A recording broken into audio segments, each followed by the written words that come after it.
Hello everyone. देखिए, अब आपने उम्मीद है पिछला वीडियो पूरा सही से पढ़ लिया होगा। अब उस पे बेस्ड न्यूमेरिकल देखिए। कहता है evaluate by the method of calculus of residue.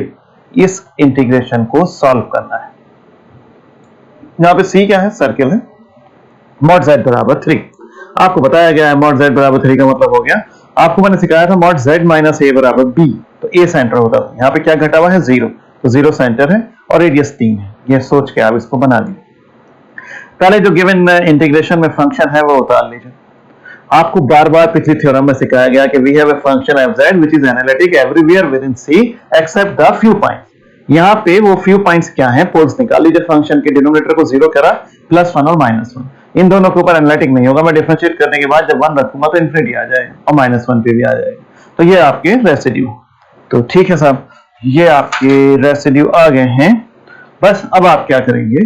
कहिए मैं इन दोनों के ऊपर रेसिड्यूज की वैल्यू निकालूंगा। क्यों निकालूंगा वो अभी बात करूंगा, लेकिन दोनों पे ही क्यों निकालूंगा? पहले ये देखिए, +1 और -1 को आप ड्रॉ कर दीजिए सर्किल के अंदर। सर्किल के अंदर ड्रॉ करिए और कहिए विद इन सी। तो लिखेंगे clearly C is a circle, clearly both the poles ये लाइज विद इन सी। जो नहीं करेगा विद इन सी की, वो उस पर सॉल्व नहीं करा जाएगा। क्योंकि आपने जो पिछला डायग्राम बनाया, इन्होंने बहुत सारे Z1 Z2 बनाए थे, गामा 10 तक 20 तक कितने बना लिए। वो सब यही तो पॉइंट थे कि साहब अंदर ही अंदर यहाँ पे रेसिड्यूज मौजूद है, वही सॉरी पोल्स मौजूद हैं। तो इसलिए रेसिड्यू Z बराबर 1 पे निकालिए। वो निकालने का तरीका पिछले वीडियो में बताया गया, आपको न्यूमेरिकल कराए गए थे। वो निकाला, दूसरा निकाला। अब आपको क्या बताया गया था थ्योरम में? इस वाली में CFZ DZ कितने के बराबर होता है? 2 पाई आई सम ऑफ रेसिड्यूज के, ये सम ऑफ रेसिड्यूज। तो बस करिए।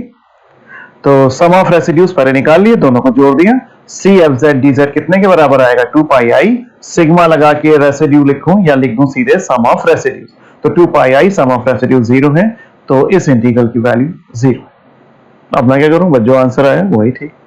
अब अगला देखिए, residue using residue theorem evaluate इतना, जहां पे C जो है मॉड Z बराबर 2 है। तो आपका ये हियर देखिए, पहले तो fz लिख लिया, कुछ नहीं करा है। fz e की पावर z ओवर इतना। z भाई यहाँ पे लिखना चाहिए था पहले ही। Here C is a circle mod z बराबर 2, दैट इज अ सर्किल। उसका सेंटर 0 होगा और रेडियस 2 होगी। इसके ऊपर यहाँ C भी लिख देते हैं ऐसे करके, एरो ऐसे लगाइएगा, ये C लगा हुआ है। ये अब इसके जो पोल्स हैं वो क्या क्या हैं? 0 है और 1 है। लेकिन 1 पे जो पोल आएगा वो ऑर्डर 2 का है। क्यों आएगा? क्योंकि होल स्क्वायर लगा।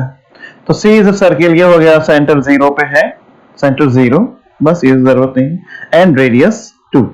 Clearly both the poles lies inside C। 0 वाला भी और 1 वाला भी। ये 0 भी बना दिया है और 1 भी बना दिया है, दोनों ही बने। रेसिड्यू 0 पे तो सिंपल सा है, वो आपने निकाल दिया। अब सुन लीजिए, अब पहले तो खैर Z-0 और FZ वैल्यू रखी, काटा कूटा और लिमिट लगा दी। असल में वो ये आ गया आपका रेसिड्यू।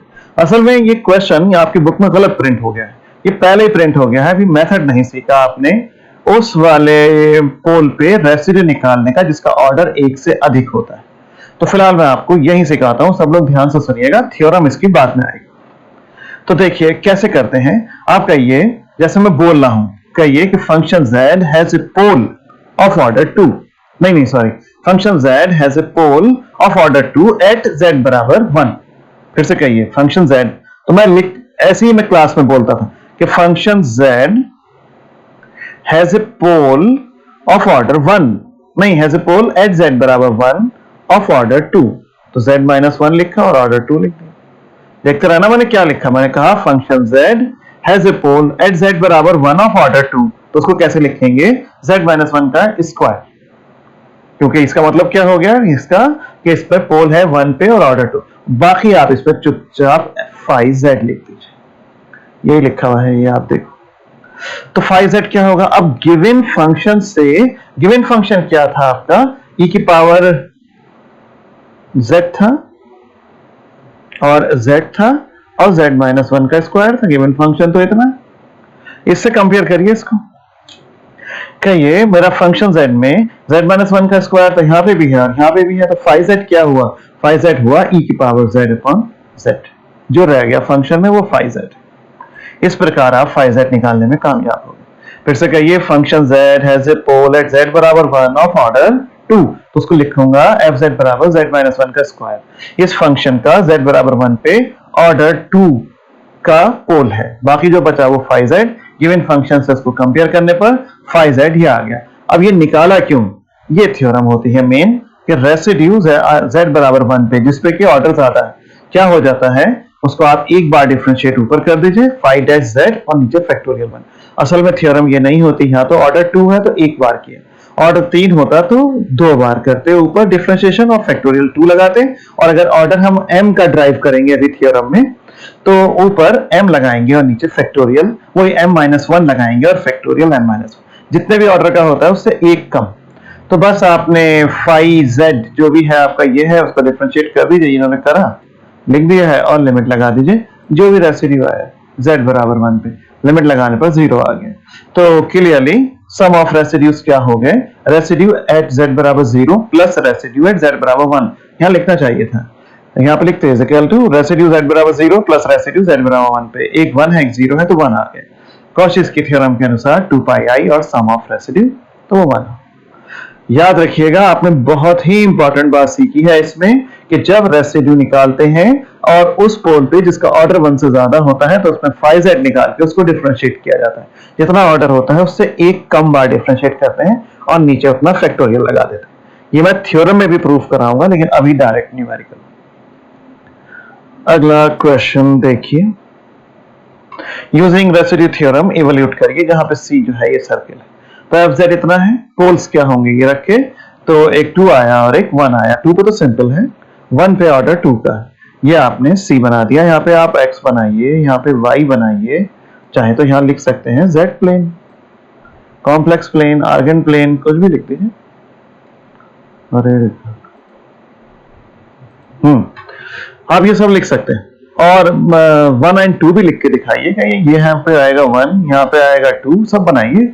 यहाँ तो बहुत छोटा सा बनाया है और चारों क्वाड्रेंट में एंटी क्लॉकवाइज घुमा दीजिए और सी बनाइए, सुंदर सा बनाइए। Clearly both the poles lie inside C. पहले 2 पे निकालिए, वो तो सिंपल है, z-2 और एफ जेड रखिए, काटिए कूटिए और लिमिट लगाइए, मुझसे मत पूछिए कि कैसे आएगा, लिमिट लगा के सॉल्व करिए, 1 आ गया। मुझे तो 2 पे देखिए आप, कहिए z बराबर 1 पे है 2 ऑर्डर का, तो आप फंक्शन z को कैसे लिखेंगे, z-1 का स्क्वायर, 2 ऑर्डर का है ना और फाई जेड। अब गिवन फंक्शन से इसको कंपेयर कर दीजिए, यह है गिवन फंक्शन, बाकी z-1 के स्क्वायर के अलावा इसमें जो भी बचा ये सब जो मैंने रिंग में बंद कर दिया, z-1 का स्क्वायर तो है, जो बंद कर दिया था रिंग में वही फाई जेड। अब भैया इसको डिफरेंशिएट कर लीजिए, देखिए इन्होंने भी इतना काटा कूटा है, आपके सामने है, आप यहाँ से नकल मारिएगा, लेकिन आपको कुछ नहीं मिलेगा इसमें नकल मारने का फायदा। इसको मैं खुद लिख लूं, आपके सामने कर दूं बोर्ड पे सॉल्व। मैं पहले भी कहता था क्लासरूम में कि मेरे सॉल्व करने से कैलकुलेशन का कोई फायदा नहीं, बच्चों को खुद करनी है और आंसर निकालना है। ये निकालने के बाद आपके रेसिड्यू z बराबर 1 पे आ गया 2 पाई प्लस 1, लेकिन खाली रेसिड्यू निकालने थे क्या, हाँ नहीं, इवैल्यूएट करना था, तो इसका आंसर क्या आएगा, सम ऑफ रेसिड्यू तो निकालना चाहिए था, रेसिड्यू 2 पे निकालेंगे प्लस 1 पे। इन्होंने जोड़ के नहीं लिखा, आप लिखिएगा, बच्चे भूल जाते हैं कभी कभी लिखना। रेसिड्यू z बराबर 1 पे प्लस रेसिड्यू z बराबर 0 पे और 2 पाई i से मल्टीप्लाई कर देना सम करके। पिछला आपने पढ़ लिया है तो आंसर लिखना कोई इतनी भारी बात नहीं। अब ये क्वेश्चन देखिए, ये आपकी बुक की एक्सरसाइज में भी होंगे, ना भी हो तो करने तो है। रेसिड्यू निकालना है इस पे एट z बराबर 1 पे, ये 9 में आया था, ये 10 में, 12 में, 13 में यकीन नहीं आता, लेकिन आया है z बराबर i पे निकालिए, और थर्ड भी ये 5 में आया था, ये निकालना है। फिलहाल छोड़िए, फर्स्ट देखिए, पहले इसके फैक्टर करने हैं, तो z स्क्वायर प्लस 1 के फैक्टर z प्लस i और z माइनस i, अरे माइनस होता तो प्लस 1 और माइनस 1 में होता, तो ये क्यूब अंदर ले जाइए। कितने पे कह रहा है, ये तो 1 पे कह रहा था, पहला क्वेश्चन है 1 नहीं होगा।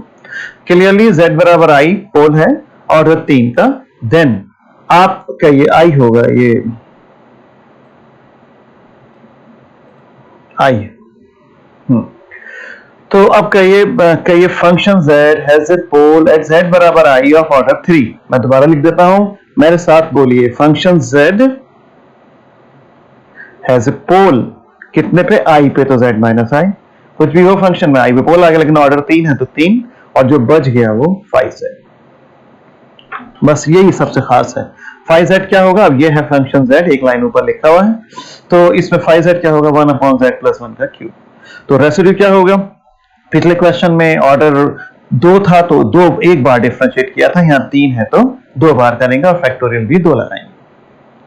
बस आप इसको 2 बार डिफरेंशिएट करिए, एक बार किया और 2 बार किया, और z बराबर i रख दीजिए जो भी है। तो i plus I 2i, i की पावर 5, i की पावर 5 भी बच्चे निकालने में पता नहीं क्यों डरते हैं।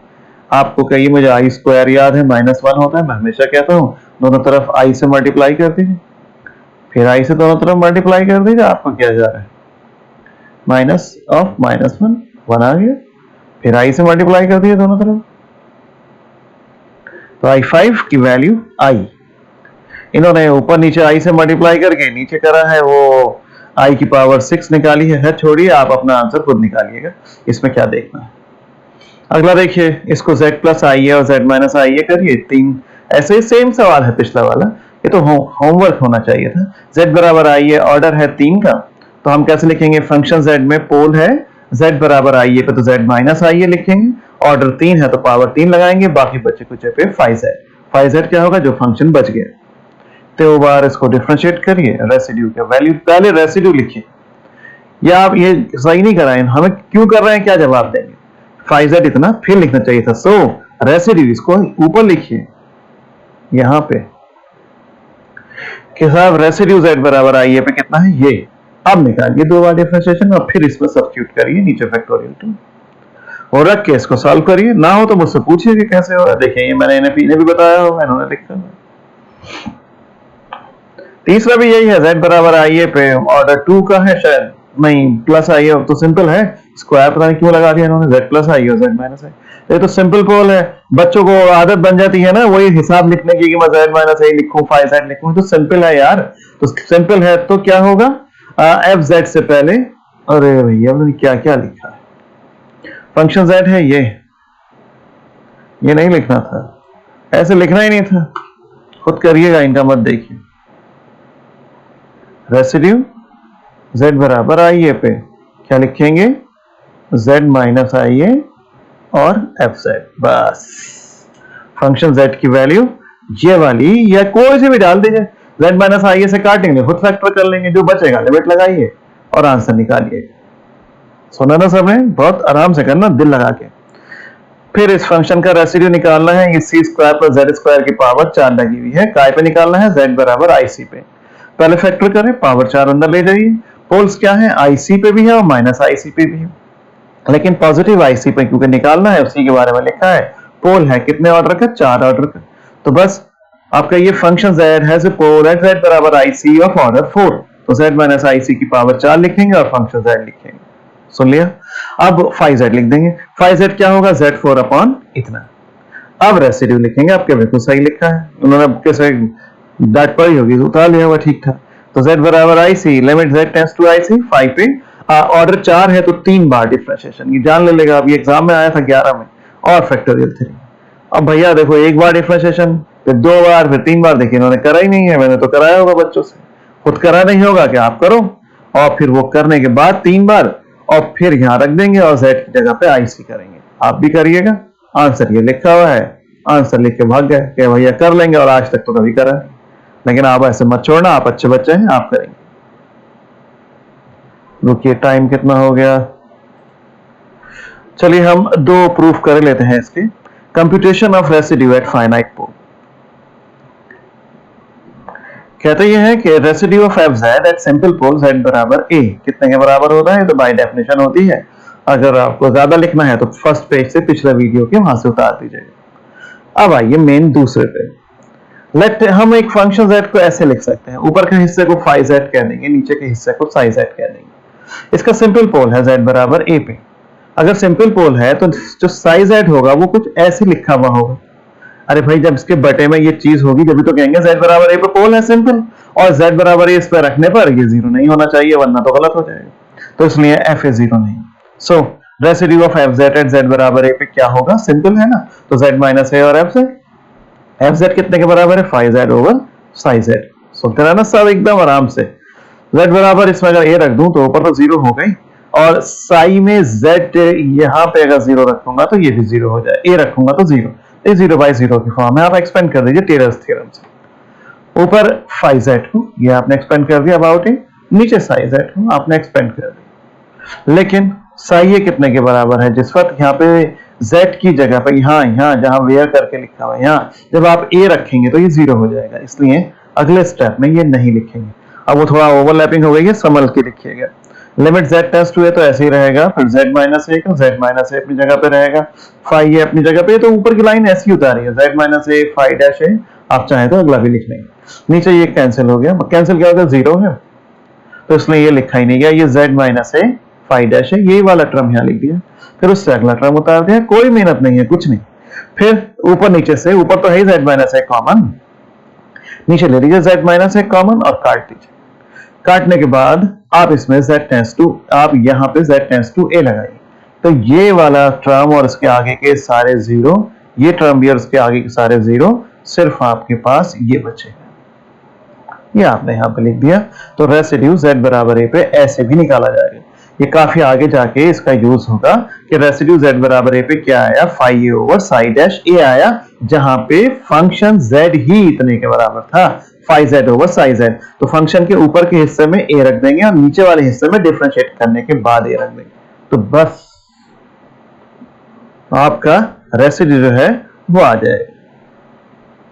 चलिए इतना ही रखिए, 16 मिनट्स बहुत ज्यादा होते हैं, नहीं तो वीडियो अपलोड नहीं होता। आप इसको तैयार करिए बहुत अच्छे से और इसे आप कल दोपहर तक जरूर तैयार कर लेंगे। ओके।